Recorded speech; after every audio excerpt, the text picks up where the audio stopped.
রোহিঙ্গা সংকট সমাধানে সর্বোচ্চ সহায়তা দিতে প্রস্তুত জাতিসংঘ, জানালেন অ্যান্টোনিও গুতেরেস। বহির্বিশ্বে বাংলাদেশ নিয়ে অপপ্রচার রুখতে সহায়তা চাইলেন doctor Yunus.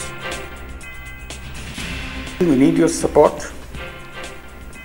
particularly on one thing: misinformation. Very dramatic financial crisis in relation to the support to the Rohingya community. জাতিসংঘ মহাসচিবের সাথে এক টেবিলে রাজনৈতিক দলের নেতারা। জাতীয় নির্বাচনের আগে ভোট কেন্দ্রিক সংস্কার চায় বিএনপি, মৌলিক পরিবর্তনের কথা বলল এনসিপি। আমরা জুলাই সনদে তার দ্রুত বাস্তবায়নের কথা বলেছি। দ্রুত ইলেকশন করা এবং একটা পার্লামেন্টের মাধ্যমে বাকি বিষয়গুলোকে আপনার করতে হবে। আসিয়া ধর্ষণে মূল অভিযুক্ত হিটু শেখের স্বীকারোক্তি। দৃষ্টান্তমূলক সাজা না হওয়ায় বাড়ছে ধর্ষণ নিপীড়ন, মাগুরায় বললেন জামায়াত আমির। ফেসবুক লাইভে ওসিকে পেটানোর হুমকি দেয়া ছোট সাজ্জাদ গ্রেপ্তার। ঢাকার একটি শপিং মল থেকে ধরা হয়েছে আলোচিত এই সন্ত্রাসীকে।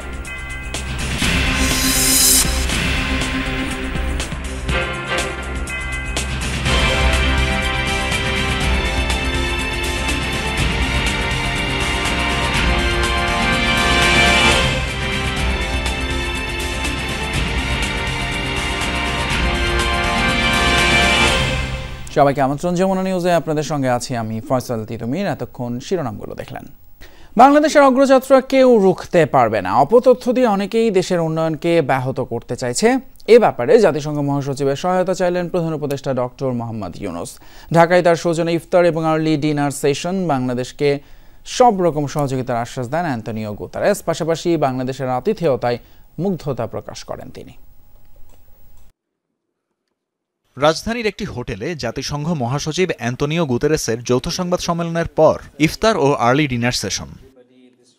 অনুষ্ঠানে উপস্থিত ছিলেন উপদেষ্টা পরিষদের সদস্য, প্রধান বিচারপতি, সেনাপ্রধান, রাজনৈতিক দলের নেতৃবৃন্দ সহ আরও অনেকে।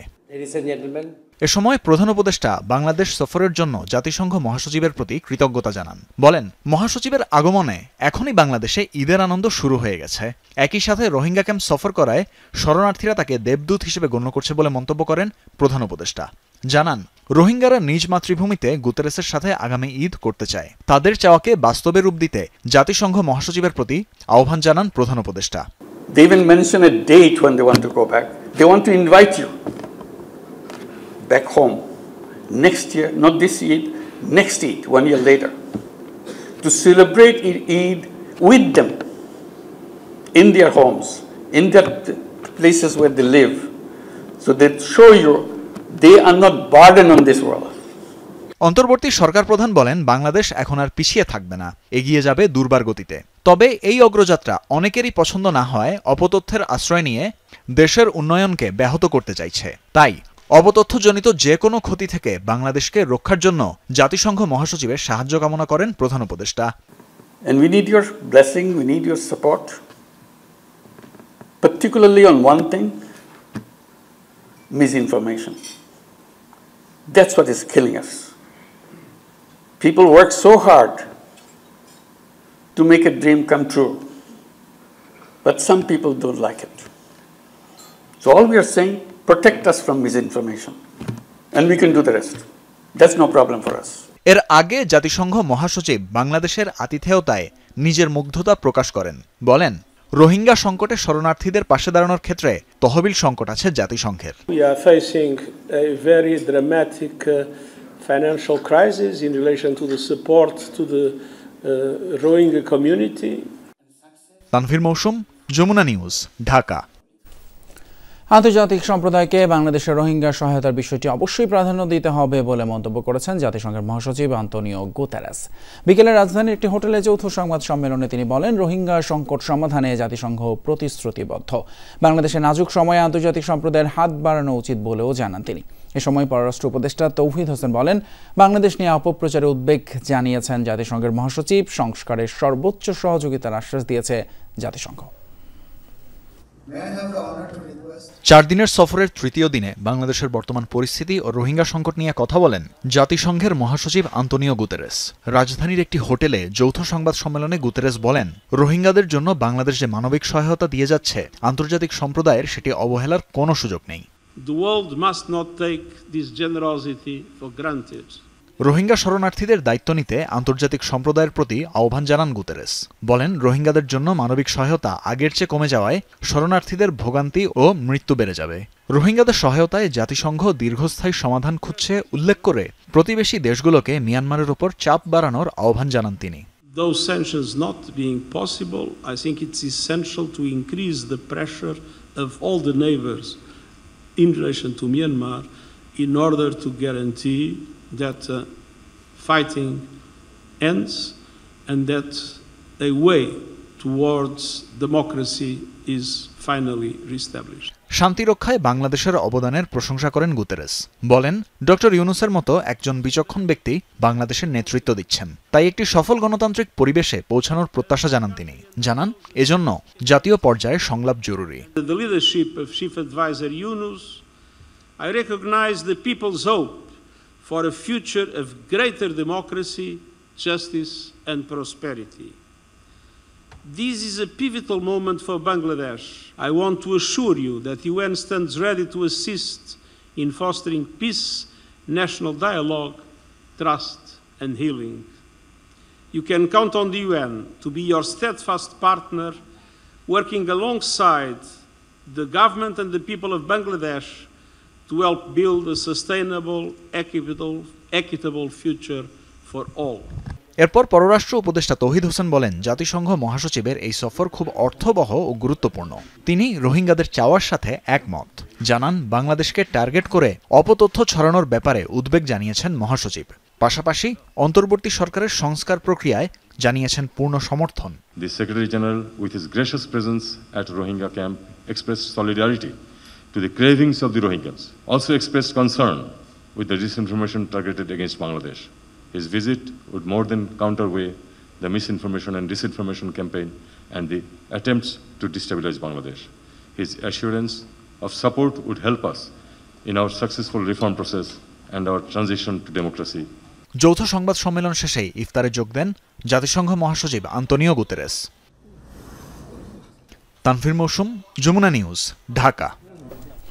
এদিকে নজিরবিহীন নিরপেক্ষ নির্বাচনের মাধ্যমে বাংলাদেশের শক্তিশালী গণতন্ত্র দেখতে চায় জাতিসংঘ। সংস্কার এবং নির্বাচন কিভাবে হবে সেটি দেশের অভ্যন্তরীণ ইস্যু উল্লেখ করে জনগণই তা নির্ধারণ করবে বলেও মনে করে সংস্থাটি। রাজনৈতিক দলগুলোকে নিয়ে গোলটেবিল বৈঠকে এই মনোভাবের কথা জানান মহাসচিব আন্তোনিও গুতেরেস। এ সময় কেবল নির্বাচন কেন্দ্রিক সংস্কার শেষ করে দ্রুততম সময়ে সংসদ নির্বাচনের কথা বলেছে বিএনপি। অন্যদিকে অন্তর্বর্তী সরকারকে মৌলিক সংস্কার করার কথা বলছে জাতীয় নাগরিক পার্টি এনসিপি। জাতিসংঘ অফিস থেকে সরাসরি হোটেল ইন্টারকন্টিনেন্টালে মহাসচিব অ্যান্তোনিও গুতেরেস 12:30টার দিকে সেখানে আসেন বিএনপি মহাসচিব মির্জা ফখরুল ইসলাম আলমগীর ও স্থায়ী কমিটির সদস্য সালাউদ্দিন আহমেদ। দুপুর 1টার আগেই হোটেলে পৌঁছান জাতীয় নাগরিক পার্টি, জামায়াতে ইসলামী ও কমিউনিস্ট পার্টি সহ বিভিন্ন দলের নেতারা। আসেন উপদেষ্টা অধ্যাপক আসিফ নজরুল, ঐক্যমত কমিশনের সহসভাপতি ডক্টর আলী রিয়াদ সহ অন্যান্য সদস্যরা। উপদেষ্টা আসিফ নজরুলের সভাপতিত্বে গোলটেবিল বৈঠকে জাতিসংঘ মহাসচিব সহ সংস্থাটির কর্মকর্তারা বসেন হেড টেবিলে। একপাশে রাজনীতিকরা, অন্য পাশে ছিলেন কমিশন সদস্যরা। চলমান সংস্কার নিয়ে জাতিসংঘ মহাসচিবকে জানানো হয় কমিশনের তরফে। পরে তা নিয়ে নিজেদের অবস্থান তুলে ধরেন রাজনৈতিক দলের নেতারা। সংস্কারটা অবশ্যই করতে হবে, কিন্তু সেই সংস্কারটা যত দ্রুত করা যায়, আমরা যেটা বলেছি, আমরা মূলত যে নির্বাচন কেন্দ্রিক যে বিষয়গুলো আছে সেগুলো করে ফেলা এবং তার দ্রুত ইলেকশন করা এবং একটা পার্লামেন্টের মাধ্যমে বাকি বিষয়গুলোকে আপনার করতে হবে। জাতিসংঘের তরফ থেকে বলা হয়েছে এটা বাংলাদেশের অভ্যন্তরীণ ব্যাপার, আপনারা বসে রিফর্মস কি নেবেন সেটা ঠিক করান এবং ইলেকশন যা হবে সেটা বাংলাদেশের মানুষ, সেটাই বাংলাদেশে একটা স্ট্রং ডেমোক্রেটিক গভর্নমেন্ট আসবে সেটা আশা করেছেন এবং পৃথিবীর মধ্যে একটা নজির সৃষ্টি করবে আগামী ইলেকশন, এটা উনি আশাবাদ ব্যক্ত করেছেন। এই গোলটেবিলেও বিচার, সংস্কার ও নির্বাচন নিয়ে অবস্থানে অনড় রাজনৈতিক দলগুলো। তবে ঐক্যমত্য ছাড়া যে সংকট মোকাবেলা সম্ভব নয় সে কথাও তুলে ধরেন তারা। মৌলিক সংস্কারের ভিত্তি এই সরকারের সময়ই তৈরি করতে হবে এবং সকল রাজনৈতিক দল মিলে যে একটা ঐক্যমত পোষণ করতে হবে, যেটা জুলাই সনদের কথা বলা হচ্ছে, সেই জুলাই সনদে স্বাক্ষরের মাধ্যমে আমাদের জনগণের কাছে আমাদের যে কমিটমেন্ট সংস্কারের এবং সংস্কারের যে ধারাবাহিকতা সেটার বাস্তবায়নের জন্য আমরা জুলাই সনদে তার দ্রুত বাস্তবায়নের কথা বলেছি। একটা ফেয়ার নির্বাচনের ব্যাপারে আমরা কথা বলেছি, ডেমোক্রেসির ব্যাপারে, টেকসই গণতন্ত্রের ব্যাপারে আমরা কথা বলেছি এবং জাতীয় ঐক্যের ব্যাপারে আমরা কথা বলেছি এবং সেক্রেটারি জেনারেলও আমাদের বক্তব্যের অধিকাংশই সমর্থন করে বলেছেন তিনি বাংলাদেশের সিদ্ধান্তে আমাদের কাজে উনি সহযোগিতা করবেন এবং সুষ্ঠু নির্বাচন ব্যাপারে আশাবাদী। গেল ১.৫ দশকে বাংলাদেশের মানবাধিকার ও সুশাসন সহ বিভিন্ন ইস্যুতে জনগণের পাশে থাকায় জাতিসংঘকে ধন্যবাদও জানান নেতারা। বাংলাদেশের এই যে রাজনৈতিক প্রক্রিয়া, এটা যথাসম্ভব ঐক্যমত্যের মধ্য দিয়ে আমাদের নিজেদেরকেই একটা জায়গায় পৌঁছাতে হবে। বাংলাদেশে মানবাধিকার, জাতিসংঘের মানবাধিকার কমিশনের একটা অফিস 2 থেকে 3 বছরের জন্য অস্থায়ী মেয়াদে চালু করার সুযোগ আছে কিনা। মাহফুজ মিশু, যমুনা নিউজ, ঢাকা। আসিয়াকে ধর্ষণের কথা স্বীকার করে 164 ধারায় জবানবন্দি দিয়েছে ধর্ষণ এবং হত্যা মামলার প্রধান আসামি হিট্টু শেখ। সে আসিয়ার বড় বোনের শ্বশুর। তার রিমান্ড শেষ হচ্ছে আগামীকাল, আর শুক্রবারই শেষ হয়েছে বাকি 3 আসামির রিমান্ড। তবে সুষ্ঠু তদন্তের স্বার্থে এখনই বিস্তারিত জানায়নি পুলিশ। অন্যদিকে আসিয়ার পরিবারের সাথে সকালে সাক্ষাৎ করেন জামায়াত ইসলামীর আমির সহকর্মী আলিমুজ্জামান উজ্জ্বলকে সঙ্গে নিয়ে মাগুরা থেকে আরও জানাচ্ছেন তাজনুর ইসলাম, ছবি তুলেছেন নাহিদ হোসেন। মাগুরায় বোনের বাড়িতে বেড়াতে গিয়ে 6 মার্চ ধর্ষণের শিকার হয় 8 বছরের শিশু আসিয়া। 1 সপ্তাহ নিবিড় পরিচর্যা আর লাইফ সাপোর্টে থেকে বৃহস্পতিবার মারা যায় শিশুটি। এ ঘটনায় দায়েরকৃত মামলায় আসামি শিশুটির বোনের শ্বশুর শাশুড়ি সহ 4 জন গ্রেফতারের পর আদালতে নেওয়া হলে প্রধান আসামি হিট্টু শেখকে 7 দিন আর বাকি 3 জনকে পাঠানো হয় 5 দিনের রিমান্ডে।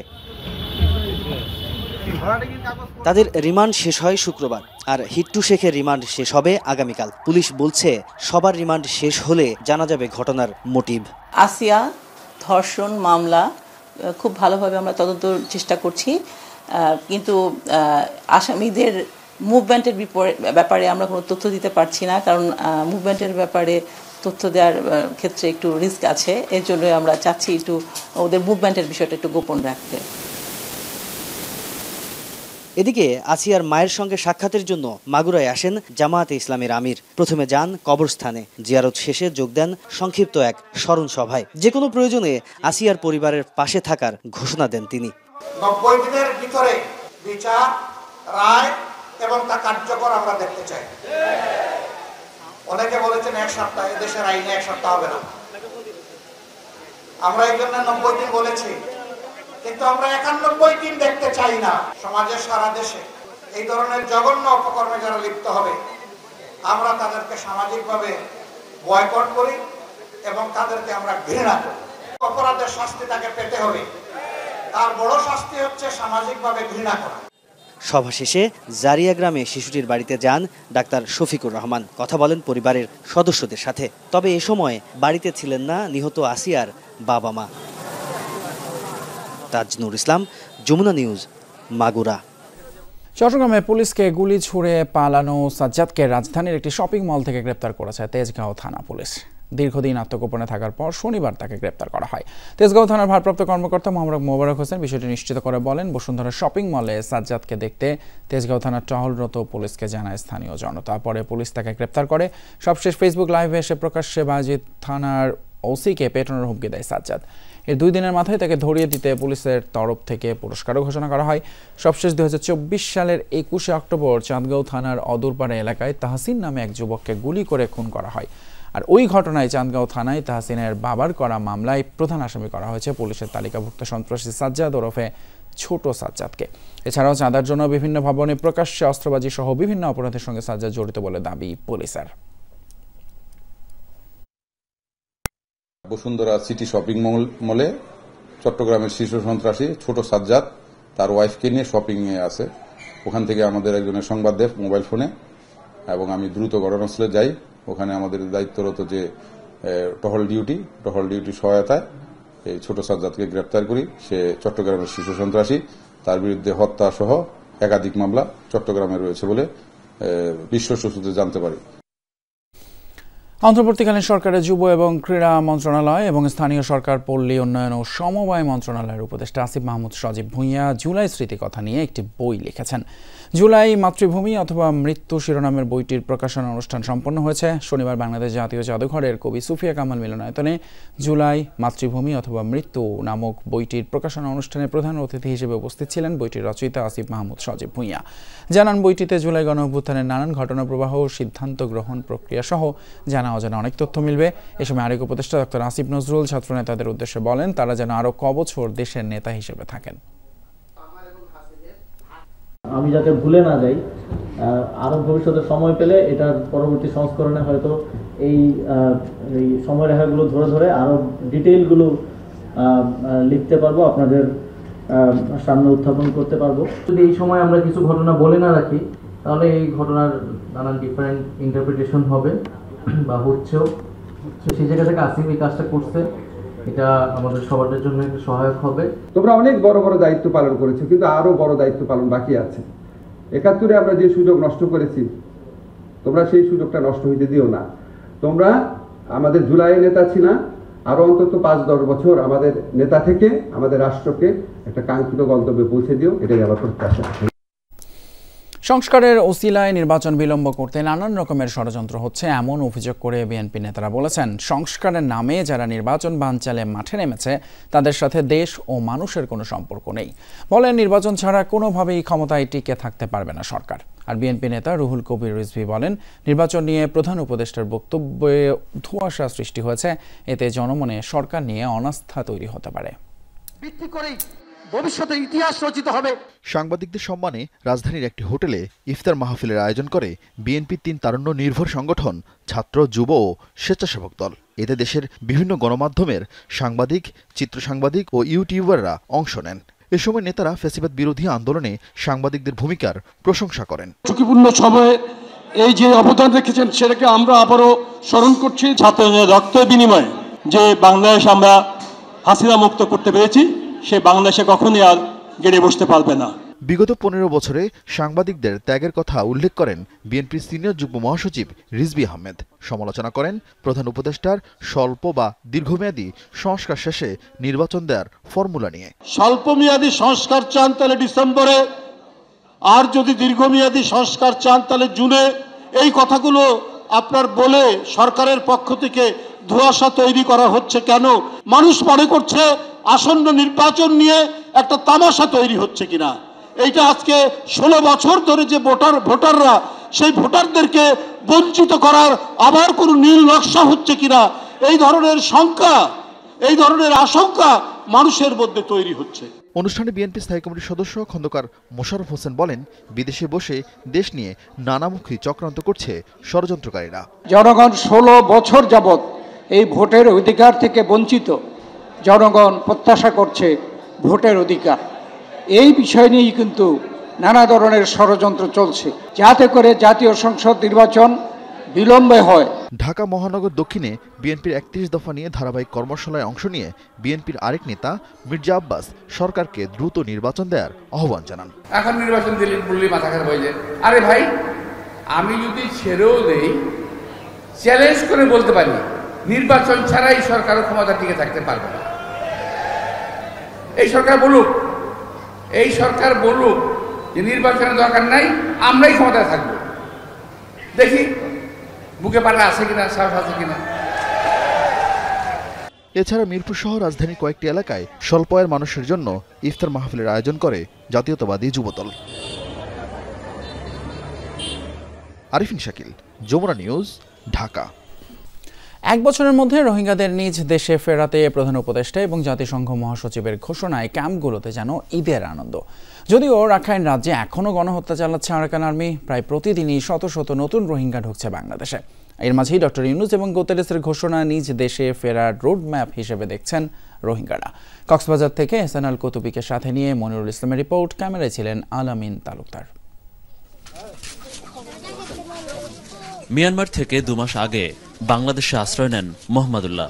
মিয়ানমার সেনাবাহিনী গণহত্যা চালানোর সময় ভাগ্যক্রমে বেঁচে যায় কিছু এলাকা।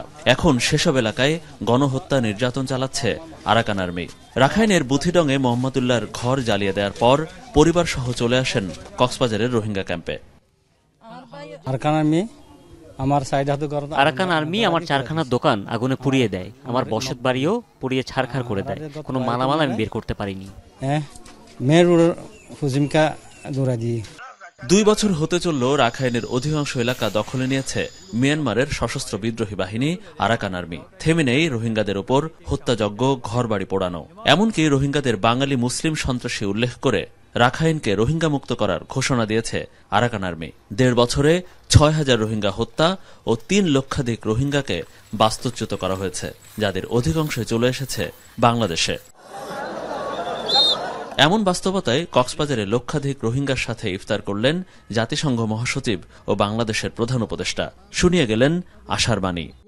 সাম্যর বছর ঈদের সময় যেন অনার বাড়ির মধ্যে তাই ইউনিটি একত্র হন এবং দাদাদারির খবরের কাছে তাইয়ারে অনেক তার সম্বর্ধনা দেন। যাই বাড়ি ফিরে আসছি। এই কথা শোনার পর যেন বাঁধ ভাঙা আনন্দের জোয়ার নেমেছে রোহিঙ্গাদের ক্যাম্পে ক্যাম্পে। 8 বছর পর আমার খুবই ভালো লাগছে। তার মতো নোবেল বিজয়ী যখন সামনের বছর রোজার ঈদের আগে ফেরানোর কথা বলেন, নিশ্চয়ই কোনো রোডম্যাপ হয়েছে। যদি ফিরতে পারি শুরুতে গিয়েই পরিবারের কবর জিয়ারত করব। আল্লাহ পাক প্রধান উপদেষ্টার এই কথা কবুল করুন। সরকারি হিসেব বলছে গত 7 মাসে বাংলাদেশে প্রায় 80,000 রোহিঙ্গা এসেছে, কিন্তু বাস্তবে এই সংখ্যা আরও বেশি। আরাকান আর্মির উপর আন্তর্জাতিক মহলের চাপ বাড়ানো গেলে রোহিঙ্গাদের ফেরানোর প্রক্রিয়া শুরু করা যাবে বলে মনে করে প্রত্যাবাসন বিষয়ক কমিশন। তার এখানে ইফতার করাটি এক ধরনের সলিডারিটি এবং এর মাধ্যমে রোহিঙ্গারা মনোবল ফিরে পাবে এবং আমরা আশা করছি এই মনোবল এবং কনফিডেন্স ফিরে পেলে তারা নিশ্চয়ই তাদের দেশে ফেরত যাওয়ার ব্যাপারে উৎসাহিত হবে। নতুন করে রোহিঙ্গা অনুপ্রবেশ বন্ধ করা না গেলে সামনে আরও সংকট বাড়বে বলে আশঙ্কা করা হচ্ছে।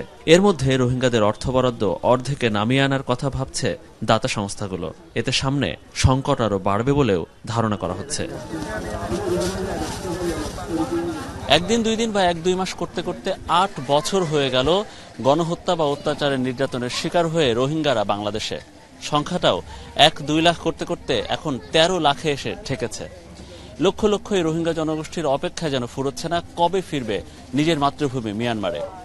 সবশেষ প্রধান উপদেষ্টা এবং জাতিসংঘ মহাসচিবের ওই কথার উপর ভিত্তি করে তাদের মনের মধ্যে একটু হলেও আশার ফুল জেগেছে, ফিরতে পারবেন মিয়ানমারে।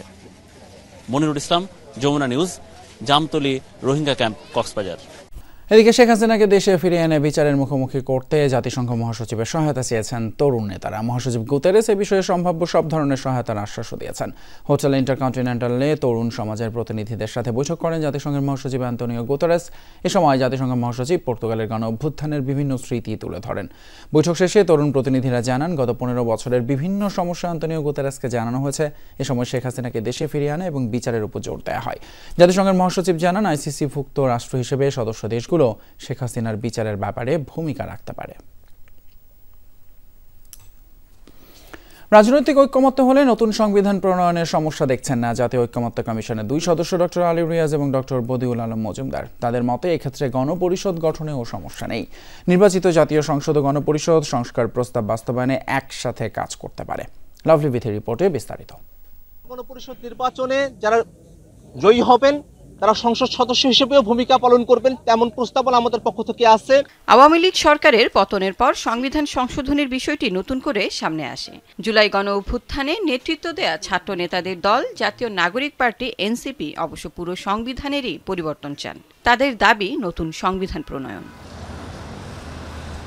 যদিও অন্তর্বর্তী সরকার গঠিত সংবিধান সংস্কার কমিশন বিদ্যমান সংবিধানে নানা ধারা সংশোধন ও বাতিলের সুপারিশ করেছে, তবে এনসিপির দাবির প্রেক্ষাপটে প্রধান উপদেষ্টার নেতৃত্বাধীন জাতীয় ঐকমত্য কমিশনের সদস্যরা বলছেন, নতুন সংবিধান প্রণয়ন বা পুনর্লিখনেও সমস্যা দেখছেন না। কমিশনের প্রস্তাবগুলো গৃহীত হয় তাহলে কিন্তু এটা প্রায় পুনর্লিখনই বলতে হবে, যে পুনর্লিখনই হবে। পুনর্লিখন, নতুন করে সংবিধান প্রণয়ন সবকিছু বাদ দেওয়া হয়তো পুরানো সংবিধানের কিছু কিছু জিনিসটা আসবে। সংবিধান নতুন করে লেখা এই অভিজ্ঞতা বা এই দাবি একেবারে অবাস্তব কিছু নয়। প্রতি বছরই এরকম বিভিন্ন দেশে এটা হচ্ছে। কারণ মনে রাখবেন, সংবিধান কোনো অবস্থাতেই কোনো সেক্রেট ডকুমেন্ট নয়, এটা নাগরিকদের আকাঙ্ক্ষার রাজনৈতিক দলিল। তবে নতুন সংবিধান প্রণয়ন কিংবা পুনর্লিখন যাই হোক, এর বৈধতা কিভাবে পাবে? বিপ্লবের পর 5 আগস্ট থেকে বিলুপ্ত সংসদ, আবার জনগণের প্রতিনিধি ছাড়া গণপরিষদও গঠন সম্ভব না। এই অবস্থায় সংস্কার প্রস্তাবের বৈধতা কিভাবে হবে? এটা খুব অসম্ভব কিছু নয়। গণপরিষদ এবং সংসদ একই সঙ্গে থাকলে সেই সংসদ গণপরিষদের কাজ কিছুটা করবে, আবার পাশাপাশি দেশ শাসন করবে একটা নির্দিষ্ট সময় পর্যন্ত। এখন তারা এটা জনগণের কাছে যাবেন, তাদের দায়িত্ব হচ্ছে বোঝানো যে তারা গণপরিষদের কীরকম আকার চান। আগামী নির্বাচনটা হতে পারে যে এটা শুধু গণপরিষদ, এটার কাজ হবে মূলত সংবিধান সম্পর্কে সাংবিধানিক পরিবর্তন। গণপরিষদের কাজ শেষ হওয়ার পরে তারপরে গণপরিষদ ভেঙে গিয়ে একটা সংসদ নির্বাচন হতে পারে, এরকম একটা। কিংবা তারা আগে থেকে ঘোষণা, তাদের ঐক্যমত্য হইতে পারে একটা নির্দিষ্ট সময় পর্যন্ত এটা গণপরিষদের ভূমিকা পালন করবে, তারপরে তারা সংসদ হিসাবে কাজ করবে নতুন করে ভোট না করেই। গণপরিষদ ও জাতীয় সংসদ একসাথে কাজ করলে সাংবিধানিক সংস্কার প্রক্রিয়া অংশগ্রহণমূলক হতে পারে বলে মনে করেন ঐক্যমত্য কমিশনের 2 সদস্যই। এক্ষেত্রে রাজনৈতিক ঐক্যমত্য চান তারা। লাভলি বিথি, যমুনা নিউজ, ঢাকা। বরিশালে শিশু ধর্ষণ চেষ্টা মামলার আসামি সুজন নামের এক যুবক গণপিটুনিতে নিহত হয়েছে। রাতে শেরেবাংলা মেডিকেলে চিকিৎসাধীন অবস্থায় তার মৃত্যু হয়। এর আগে নগরীর ধান গবেষণা এলাকায় গণপিটুনির শিকার হয় ওই যুবক। পুলিশ জানায়, নিহত সুজনের বিরুদ্ধে প্রতিবেশী এক শিশুকে ধর্ষণ চেষ্টার মামলা করেন ওই শিশুর মা। এরপর থেকেই পলাতক ছিল সুজন। পরে তাকে আটক করে গাছের সাথে বেঁধে মারধরের পর পুলিশের কাছে সোপর্দ করে স্থানীয়রা। উদ্ধার করে হাসপাতালে নিলে চিকিৎসাধীন অবস্থায় মৃত্যু হয় সুজনের। তবে তার পরিবারের দাবি, মাদক ব্যবসা নিয়ে সুজনের সাথে বিরোধ ছিল স্থানীয় কয়েকজনের। তারাই ধর্ষণ নাটক সাজিয়ে সুজনকে গণপিটুনিতে হত্যা করেছে। নীলফামারীতে 7 বছর বয়সী শিশুকে ধর্ষণের অভিযোগে 65 বছরের এক বৃদ্ধকে এবার গ্রেপ্তার করল পুলিশ। শনিবার দুপুরে তাকে আদালতে তোলা হলে কারাগারে পাঠানোর নির্দেশ দেওয়া হয়।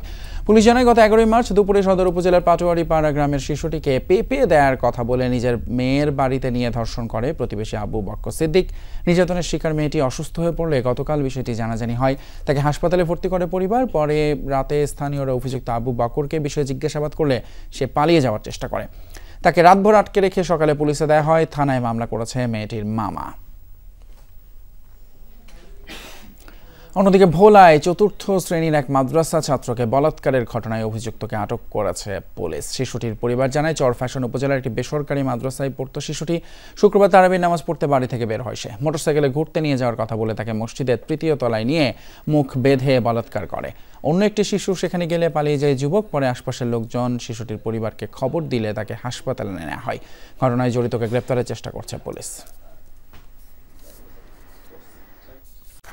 মোবাইল অ্যাপসের মাধ্যমে নারী যাত্রীদের হেনস্থা বা নির্যাতনের শিকার হওয়ার অভিযোগ প্রাথমিক তথ্য বা এফআইআর হিসেবে আমলে নেবে থানা পুলিশ। সকালে কারওয়ান বাজার এলাকায় একটি মিলনায়তনে নারী যাত্রীদের সুরক্ষায় তৈরি অ্যাপস হেল্পের আনুষ্ঠানিক যাত্রায় একথা জানান ডিএমপি কমিশনার শেখ সাজ্জাদ আলী।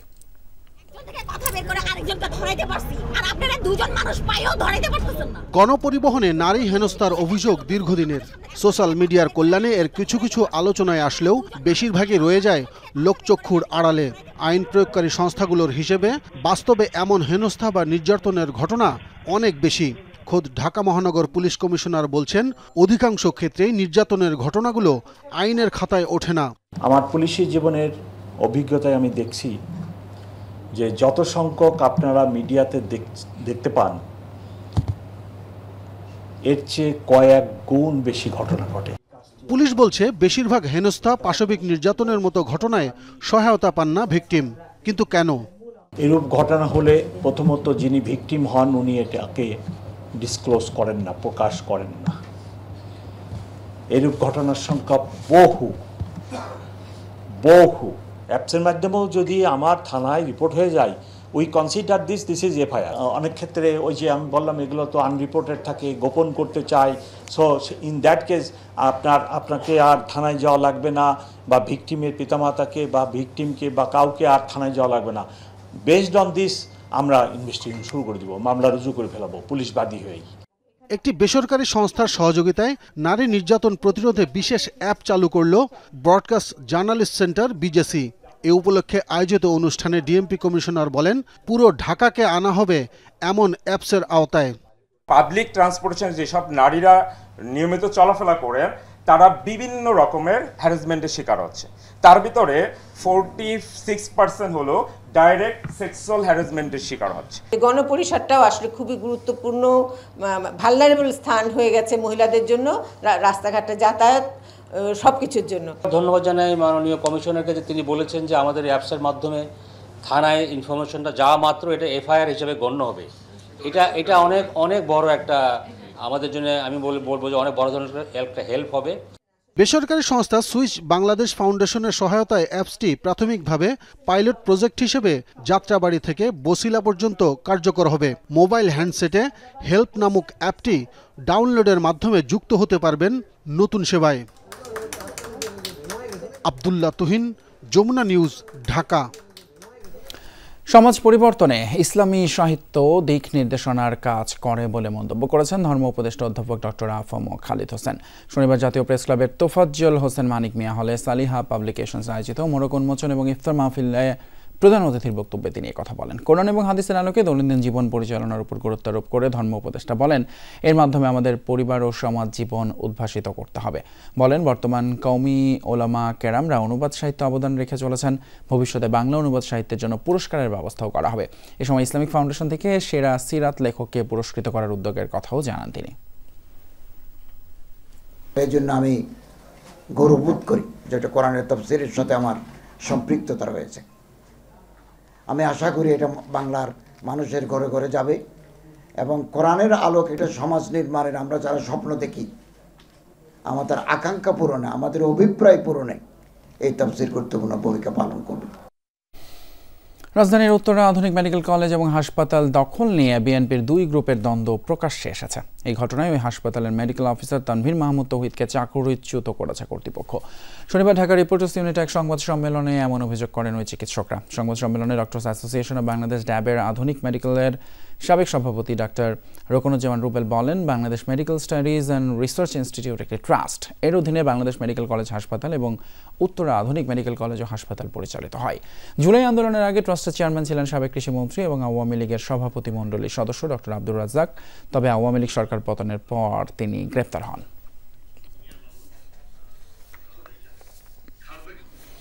নরসিংদীতে 7 শতাধিক হতদরিদ্র এবং মাদ্রাসা ছাত্রের মধ্যে ইফতার বিতরণ করেছে সামাজিক সংগঠন রায়পুরা পূর্বাচল স্বেচ্ছাসেবী ফোরাম এবং দারিদ্র্যের হোটেল। বিকেলে রায়পুরা দৌলতকান্দি আদর্শ বালিকা উচ্চ বিদ্যালয় এবং কলেজ মাঠে ইফতার মাহফিল অনুষ্ঠিত হয়। এ সময় দেশের শান্তি কামনা করে দোয়া ও মোনাজাত করা হয়।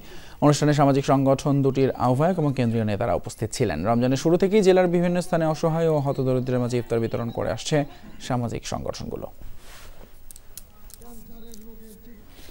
গত আওয়ামী লীগ সরকারের মন্ত্রী এবং প্রভাবশালী নেতাদের প্রভাব খাটিয়ে দখল করা মসজিদের সম্পত্তি ফেরত দেওয়ার দাবিতে চট্টগ্রামে মানববন্ধন করেছেন মুসল্লিরা। নগরীর হালি শহরে ধোপাপাড়ায় মধ্যম রামপুর নুরানি জামে মসজিদের সামনে এই কর্মসূচিতে তারা অভিযোগ করেন, সাবেক শিল্পমন্ত্রী দিলীপ বড়ুয়া এবং সাবেক প্রধানমন্ত্রী বিশেষ সহকারী বিপ্লব বড়ুয়ার প্রভাব খাটিয়ে তাদের অনুসারীরা এই মসজিদের সম্পত্তি দখলে নেন। ওয়াকফ করা এসব সম্পত্তি অবিলম্বে মসজিদ কমিটিকে হস্তান্তরের দাবি জানান মানববন্ধনে অংশগ্রহণকারীরা। জানাবো প্রবাসের কিছু খবর। সংযুক্ত আরব আমিরাতে বনানজা রেস্টুরেন্টের উদ্যোগে ইফতার মাহফিল অনুষ্ঠিত হয়েছে। বৃহস্পতিবার দুবাইয়ে বনানজা রেস্টুরেন্টে ইফতার মাহফিলের এই আয়োজন করা হয়। রেস্টুরেন্টের মালিকপক্ষ ফারুক রেজা এবং মাসুদের নিমন্ত্রণে এসএসসি 98 ব্যাচের প্রবাসী বন্ধুরা এই আয়োজনে অংশ নেয়। এ সময় উপস্থিত ছিলেন সাইফুল মনির, মিন্টু, ফয়সাল, পাভেল, রাজীব, মনসুর সহ অন্যান্য বন্ধু এবং তাদের পরিবারের সদস্যরা। বহুদিন পর বন্ধুরা মিলে একত্রে ইফতার করতে পেরে আনন্দিত তারা। বনানজার দেশীয় খাবারের স্বাদ এবং পরিবেশনার প্রশংসাও করেন অতিথিরা। 98 এবং এইচএসসি 2000 এর যে ব্যাচের একটা বড় গ্রুপ আমরা দুবাইতে থাকি, তারা বিভিন্ন সময় একত্রিত হই বিভিন্ন আনন্দ উৎসব করার জন্য। তো আরেকটা আনন্দ সংবাদ হচ্ছে, আমাদের এই ব্যাচের মধ্যে আমাদের 3 জন বন্ধু উদ্যোক্তা হয়ে একটা রেস্টুরেন্ট দিয়েছে বনানজা। অনেকে এটার অলরেডি নাম জানেন। গত 2 বছর ধরে খুব চমৎকার খাবার তারা পরিবেশন করে যাচ্ছে দুবাইতে। তা আমাদের এই আজকে বন্ধুদের এই চমৎকার রেস্টুরেন্টে চমৎকার খাবারের ভিতর দিয়ে আমরা খাবারের আয়োজনের মাধ্যমে আমরা একটা ইফতার মাহফিল আয়োজন করেছিলাম। ইফতার ও সেহরির আয়োজন এখানে আছে। আশা করি সবাই এখানে আসবেন, বাংলাদেশি স্বাদ গ্রহণ করবেন, বাংলার এখানে গন্ধ পাবেন, এটাই আশা করি। এবং এখানের পরিবেশটা অনেক মনোরম। আমরা সবাই একসাথে অনেক এনজয় করলাম, অনেক মজা লাগলো। খাবার আইটেমগুলো মাশাআল্লাহ অনেক ভালো ছিল, আমি সত্যিই অনেক এনজয় করেছি। 2 বছর ধরে আমাদের বাংলাদেশকে সেবা দিয়ে আসছে। এখানে অবশিষ্ট হচ্ছে তাদের ওমেন ওয়েটার আছে, ম্যান ওয়েটার আছে, পার্কিং আছে, বাহিরে ভিতরে গ্রাউন্ড ফ্লোরে বসার ব্যবস্থা আছে। আপনারা সবাই আসবেন, বাংলাদেশের একটা মিনি বাংলাদেশ। ইতালিতে ভেনিস বাংলাদেশ প্রেস ক্লাবের আয়োজনে ইফতার এবং দোয়া মাহফিল অনুষ্ঠিত হয়েছে। উত্তর ইতালির শহর ভেনিসের মেস্ট্রে ভিয়া পিয়াভেতে অনুষ্ঠান আয়োজন করে সাংবাদিক সংগঠনটি। অনুষ্ঠানে সভাপতিত্ব করেন প্রেস ক্লাবের সভাপতি SKMD জাকির হোসেন সুমন, আর সঞ্চালনা করেন সাধারণ সম্পাদক মোহাম্মদ উল্লাহ সোহেল। অনুষ্ঠানের প্রধান অতিথি ছিলেন প্রেস ক্লাবের প্রধান উপদেষ্টা সাংবাদিক ও কলামিস্ট পলাশ রহমান। বক্তব্য রাখেন প্রেস ক্লাবের উপদেষ্টা আমিনুল হাজারি, সহসভাপতি সোহানুর রহমান উজ্জ্বল, সাংগঠনিক সম্পাদক জুম্মান অনিক সহ বেশ কিছু নেতৃবৃন্দ। এছাড়াও বক্তব্য রাখেন Venice BNP, Awami League, Venice সম্মিলিত নাগরিক কমিটি, যুবদল, স্বেচ্ছাসেবক দল সহ রাজনৈতিক ও সামাজিক সংগঠনের নেতৃবৃন্দ। আমন্ত্রিতরা তাদের বক্তব্যে সকল ভেদাভেদ ভুলে প্রবাসী বাংলাদেশিদের একসাথে থাকার আহ্বান জানান। মালয়েশিয়ার বয়লার মেশিনে পড়ে দগ্ধ হয়ে বাংলাদেশে এক শ্রমিকের মৃত্যু হয়েছে। দেশটির তাম্পিন জেলার গেমাস এলাকায় একটি কাঠের কারখানায় কাজ করতেন তিনি। বৃহস্পতিবার স্থানীয় সময় সন্ধ্যা 7:30টায় জরুরি বিভাগে যোগাযোগ করা হয়। খবর পেয়ে উদ্ধার কাজে অংশ নেয় ফায়ার সার্ভিসের 10 জন সদস্য। আগুন নেভানোর পর উদ্ধার করা হয় ব্যক্তিকে। জরুরি বিভাগের এক কর্মকর্তা বলেন, বয়লার মেশিনটির গভীরতা প্রায় 10 ফুট। ভেতরের উচ্চ তাপমাত্রার কারণে শরীরের বেশিরভাগ অংশ দগ্ধ হয় ওই ব্যক্তির। উদ্ধারের পর 39 বছর বয়সী ওই বাংলাদেশি নাগরিককে মৃত ঘোষণা করা হয়। নিহতের মরদেহ পরবর্তী আইনি প্রক্রিয়ার জন্য পুলিশের কাছে হস্তান্তর করা হয়েছে বলে জানান তিনি। শীঘ্রই শুরু হবে তদন্ত। প্যারিসে 6ষ্ঠ গ্লোবাল উইমেন কনফারেন্সে কি নোট স্পিকার হিসেবে বক্তব্য রেখেছেন ব্রিটিশ বাংলাদেশের চিকিৎসক, সংবাদ পাঠক এবং কলামিস্ট ডাক্তার জাকি রিজওয়ানা আনোয়ার। আন্তর্জাতিক নারী দিবস এবং উইমেন হিস্ট্রি মান্থ উপলক্ষে আয়োজিত এই কনফারেন্সে পৃথিবীর বিভিন্ন দেশের প্রতিনিধিদের সমাগম ঘটে। আর সেই কনফারেন্সে ডাক্তার জাকি মন্তব্য করেন, কয়েক দশকে নারীদের অগ্রগতি হলেও কর্মক্ষেত্রে তার প্রতিফলন হয়নি। উপরের দিকের পদে নারীদের সংখ্যা, তাদের শিক্ষা গ্রহণের অনুপাত বাড়েনি। আরও দাবি করেন, শ্রমবাজারে যোগ দেওয়ার 10 বছরের মাথায় পুরুষদের চাইতে 5 গুণ বেশি নারী তাদের ক্যারিয়ারে জব ধরে রাখতে পারে না। দেশের জনশক্তি সবার মেধা কাজে লাগাতে কর্মক্ষেত্রে নারীর চ্যালেঞ্জগুলো চিহ্নিত করে সমাধানের তাগিদ দেন এই ব্রিটিশ বাংলাদেশি।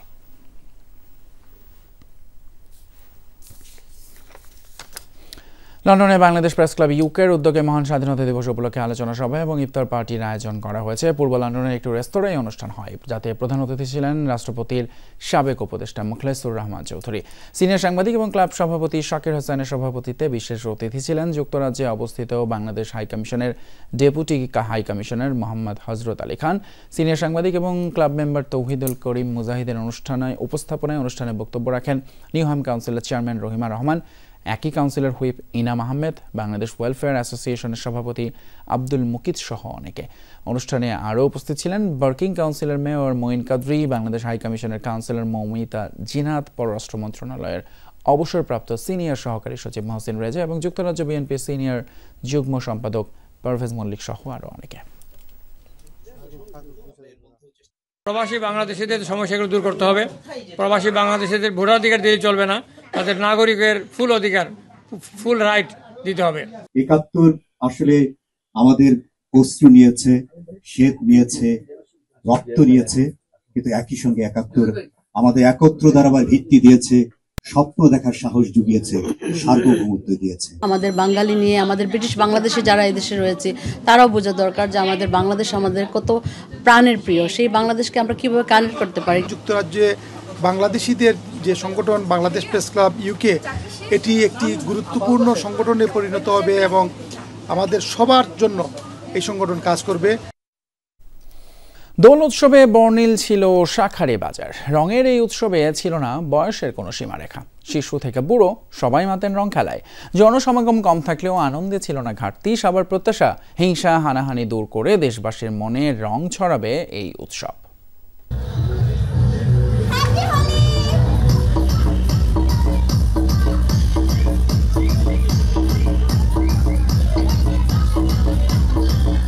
বর্ণচ্ছটায় রাঙিয়ে উঠবে পৃথিবী, এ বিশ্বাসে মাতোয়ারা পুরো শাঁখারী বাজার। দোল উৎসব বলে কথা।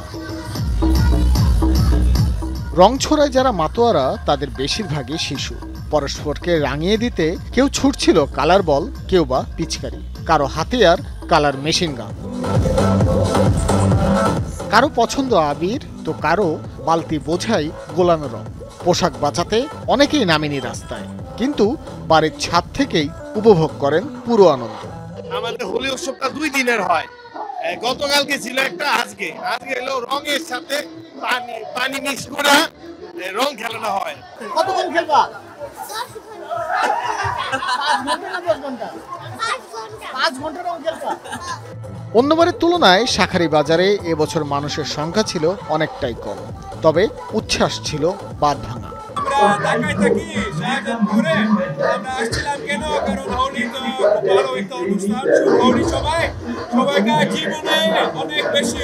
সবাই খুবই আমাদের তো ইনক্লুড করছে এখানে। For example you see my colours everywhere and you also. রং ছোড়াছড়ির সাথে ছিল গান আর নাচ, যা হোলি উৎসবকে দেয় বাড়তি মাত্রা। ভাস্কর ভাদুরী, যমুনা নিউজ, ঢাকা। দক্ষিণ আফ্রিকার রাষ্ট্রদূত ইব্রাহিম রাসুলকে বহিষ্কার করেছে যুক্তরাষ্ট্র। শুক্রবার এই তথ্য জানান মার্কিন পররাষ্ট্রমন্ত্রী মার্কো রুবিও। সামাজিক যোগাযোগ মাধ্যম এক্স হ্যান্ডেলে দেয়া পোস্টে দক্ষিণ আফ্রিকার রাষ্ট্রদূতকে যুক্তরাষ্ট্রে অবাঞ্ছিত বলে উল্লেখ করেন তিনি। ইব্রাহিম রাসুলকে বর্ণবাদী আখ্যাও দেন। রুবিওর অভিযোগ, যুক্তরাষ্ট্র এবং ট্রাম্পকে রাসুল ঘৃণা করেন। ওয়াশিংটনের সিদ্ধান্তকে দুঃখজনক আখ্যা দিয়েছে দক্ষিণ আফ্রিকা। শনিবার দেশটির প্রেসিডেন্টের কার্যালয় থেকে ট্রাম্প প্রশাসনকে কূটনৈতিক শিষ্টাচার বজায় রাখার আহ্বান জানানো হয়।